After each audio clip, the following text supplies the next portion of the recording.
Palace has nothing to do with VP's impeachment, sabi ni PBBM. The executive cannot have a hand in the impeachment. Walang role executive sa impeachment. Totoo yan. Hindi ho pwedeng makialam sa impeachment ang ehekutibo. Kasi alam nyo mga kotsero, pag nakialam dyan si PBBM, alam nyo mangyayari, that will be violating the separation of powers sa gitna ng Kongreso, ng lehislatura, ng hudikatura at ng ehekutibo. Ito kasi nasa Constitution pagdating sa impeachment. The House of Representatives shall have the exclusive power to initiate all cases of impeachment. Malinaw na malinaw ho yan, guys. May question mark ho ba dyan? The House of Representatives shall have the exclusive power to initiate all impeachment cases. Ang Kamara lamang. So, ibig sabihin, very, very specific. Ang Kamara lamang, mga kotsero, ang pwedeng magpaumpisa ng lahat ng kaso ng impeachment. Lahat all cases Hindi naman sinabing some. Ang sinabi, all. Article 11, Section 3, Number 6 ng ating 1987 Constitution. The Senate shall have the sole power to try and decide all cases of impeachment. Ayun na nga ba sinasabi ko? Ang Senado ang may kaisa-isang kapangyarihan, o kaisa-isa, siya lang daw ang meron. Ang may kaisa-isang kapangyarihan na dinggin at magdesisyon lahat ng kaso ng impeachment. I think mga kotsero, itong bagong drama ng mga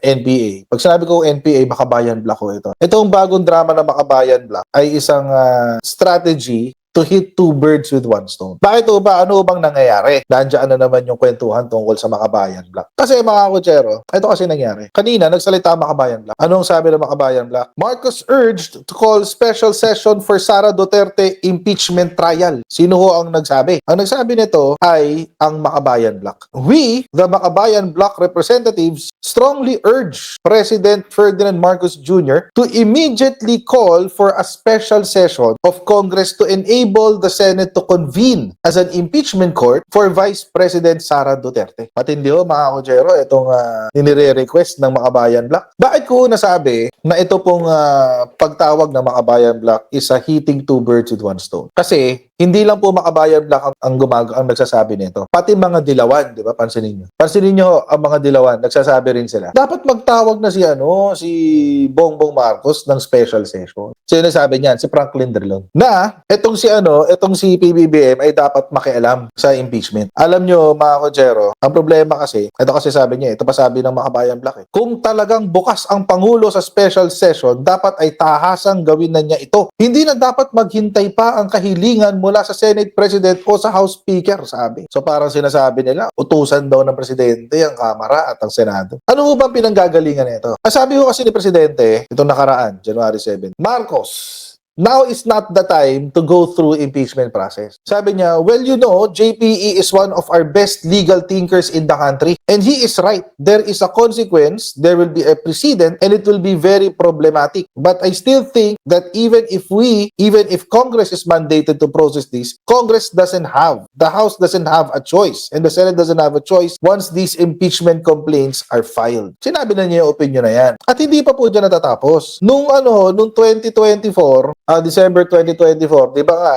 in-expose ni Tunying to eh. Sinabi ni Tunying na si PBBM daw ay kontra sa impeachment ni Sara Duterte. Actually, kung titignan ko yung medyo may pagka-conspiracy theory mindset, kung babasahin ko yung panahon na yon from my conspiracy theory mindset, most probably, sinadya itong i-leak. Kung sino man ang nagsabi kay Tunying, leak mo na to. Bakit? As a pretext sa rally nila. Parang i-feed mo na to sa utak ng mga tao. I-feed nyo na to sa utak ng mga tao na na dapat na si PBBM ay kontra sa impeachment. Para meron silang dahilan mag-rally na wag i-impeach si Sara. But again, mga kotsero, that's just my conspiracy theory mind. Hindi ko sinasabing yun ang nangyari, pero naisip ko lang, parang ang convenient nung in-expose yun, all of a sudden biglang nagkaroon ng anti-impeachment rally. Hindi natin alam, malay natin, di ba? Malay natin may ibang dahilan kung bakit nga naman nag-rally ang INC para pigilan ang impeachment ni Sara Duterte. Baka pagsuporta lang talaga kay PBBM. And okay lang yun, walang problema dun. So dahil nga nagsalita ng ganito, si PBBM at ayaw niya makialam sa impeachment.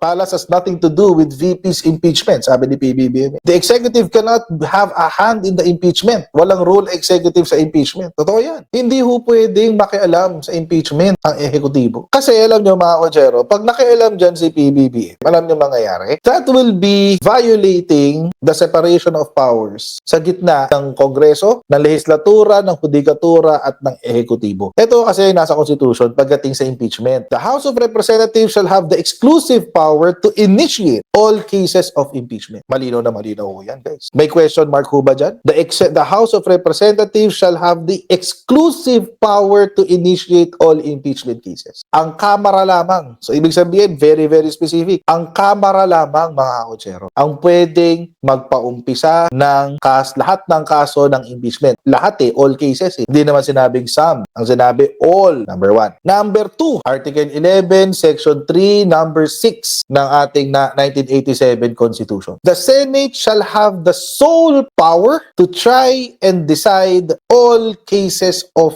impeachment. Ayun na nga ba sinasabi ko? Ang Senado ang may kaisa-isang kapangyarihan, o kaisa-isa, siya lang daw ang meron. Ang may kaisa-isang kapangyarihan na dinggin at magdesisyon lahat ng kaso ng impeachment. Ngayon, kung imagine niyo mga kotsera, imagine this with me. Iisipin lang natin yung magiging consequence. Kung mag-utos si PBB, sabihin ni PBBM, Senate, mag-special session kayo para sa impeachment. Violation ba yon ng sole power to try and decide all cases of impeachment? Yan. May question ka agad.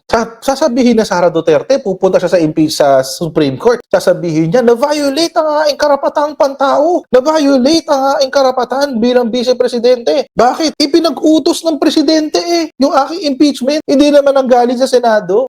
Patay tayo dyan. Violation na naman ng separation of powers. Baka may lumapit pa sa Kamara at ipa-impeach si PBBM. Sabihin, ang ating presidente hindi sinusunod ang separation of powers. Diktador talaga yan. Gusto niya ipatanggal yung vice-presidente niya. Yun ang posible mangyari dyan. Kasi nakasulat nga, the House of Representatives shall have exclusive power to initiate all cases of impeachment. Si PBBM po ba ay miyembro ng Kamara de Representante? Hindi po. Bilang hindi miyembro ng Kamara de Representante, may karapatan ho ba siya na mag-initiate ng impeachment case? Wala ho. At sinabi rin dito, the Senate shall have the sole power to try and decide all cases of impeachment. Isa, exclusive power. Ito naman, sole power to try and decide all cases of impeachment. Miyembro ho ba ng Senado si Presidente Bongbong Marcos? Siyempre hindi. Ngayon po, pag siya po ay nakialam dyan, kahit anong pakialam, kahit anong sabihin niya, kapag siya po ay nakialam dyan, di magkakaroon ng cause for action si Sara Duterte. Ano po yung cause for action? Ito po ay yung dahilan para siya ikasuhan sa Supreme Court. Paano ngayon yan? Pag nangyari yun, ano yung sasagot? Delay na naman ang impeachment. Siyempre, magka-file, hindi lang petition for certiorari ipa-file niya. Malamang magka-file din niya ng petition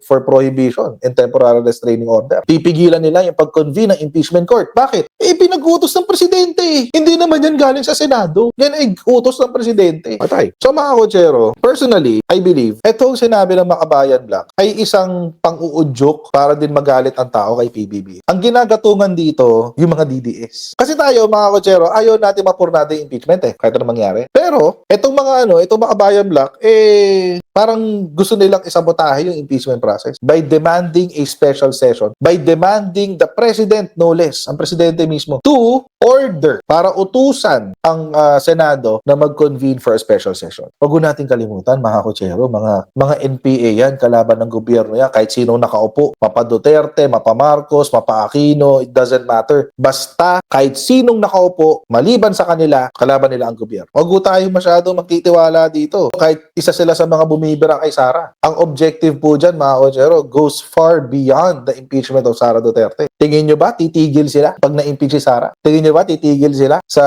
pagbati ko sa Pangulo? Hindi. Mag-iiba lang yung focus nila. Ngayon, ang baril nila nakatutok kay Sara Duterte. Pag nawala na si Sara Duterte, itututok na nila yung baril ngayon kay PBB. It's the same thing. Baka nga to, hitting two birds with one stone pa. Hindi ko lang alam kung uusad ng impeachment complaint kay PBBM sa Kamara. I don't think it will. Hindi uusad yan. Can we afford that risk? Kung gatungan naman nila ngayon yung mga DDS, o sige, mag-rally kayo dyan, sasamahan namin kayo. Kaya wag po tayo magpabola. Ayan, may nag-mention kay Luke Espiritu. Actually, yan si Luke Espiritu, kasama nila yan. So kahit galit yan kay Digong, at the end of the day, komunista pa rin yan. Kaya wag tayo basta-basta maniniwala dyan sa mga sinasabi ng Makabayan Black. Yan nga rin ang sinabi ng House leaders. Huwag nyo na idamay si Presidente dyan. May separation of powers Hindi pwedeng makialam talaga si Presidente dyan. Oo, Makabayan Black. Huwag niyong idamay ang presidente diyan sa ano, sa pagtawag niyo ng impeachment. Darating 'yan. Pero nga kasi mga Kochero, ang gusto lang talaga niya Makabayan Black is i-pressure ang gobyerno para umakto ng mali, para magalit ang taong bayan sa administrasyon. Imagine kasi mga Kochero, kung makasuhan etong si PBBM, matatalo siya sa Supreme Court. Of course, di mo pwedeng kasuhan ng presidente. Definitely. Office of the President lang. Let's say matalo sa Supreme Court. Ganun lang. Correct, Ate Trexie. Dapat si SP ang i-pressure. Hindi yung presidente. Kasi hindi gagalawan ng presidente yan.